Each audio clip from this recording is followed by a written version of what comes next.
Praise the lord.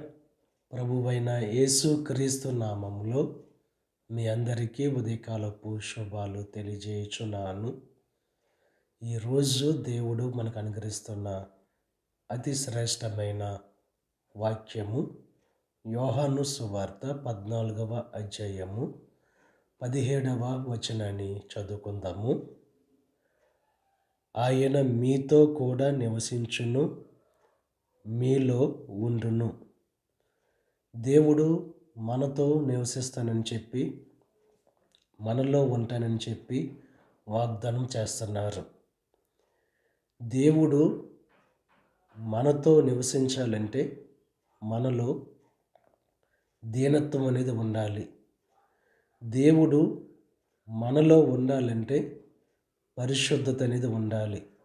ఈ ఉదయకాల సమయంలో దీనత్వం కలిగిన వారుగా ఉంటూ, పరిశుద్ధత కలిగిన వారుగా ఉంటూ, దేవునికి నివాస స్థలముగా, అదే రీతిగా దేవుడు మీలో ఉండులాగున ఆ గొప్ప భాగ్యాన్ని పొందుకోవడానికి ప్రయత్నం చేయవలసిందిగా ప్రభు పేరట మిమ్మల్ని కోరుచున్నాను. దేవుడు మిమ్మల్ని దీవించి ఆశీర్వదించును గాక.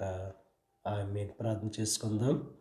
పరిశుద్ధుడా, మహోన్నతుడా, సర్వశక్తిమంతుడైన యేసయ్య, ఈ ఉదయకాల సమయంలో నువ్వు అనుగ్రహించిన అతి శ్రేష్టమైన వాక్యాన్ని బట్టి నీకు స్తుతులు చెల్లిస్తున్నాం. మాలో నివసిస్తానని చెప్పి, మాలో ఉంటానని చెప్పి వాగ్దానం చేసావు. ప్రతి ఒక్కరిలో నువ్వు నివసించండి, వారిలో ఉండి వారి జీవితాల్లో అద్భుతమైన కార్యాలు, ఆశ్చర్యమైన కార్యాలు జరిగించండి. ఈరోజు తలపెట్టిన ప్రతి కార్యాన్ని సఫలం చేయండి. వారి రాకపోకల్లో నీకు సహాయం అనుగ్రహించండి.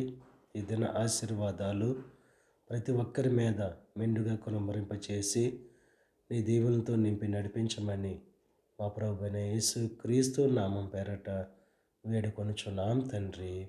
ఆమేన్. తండ్రి, కుమార, పరిశుద్ధాత్మ త్రియేక దేవుని యొక్క కృప సదాకాలం మనకు తోడై ఉండి దేవుని యొక్క దీవెనలు ఆశీర్వాదాలతో నింపి నడిపించును గాక. ఆమేన్.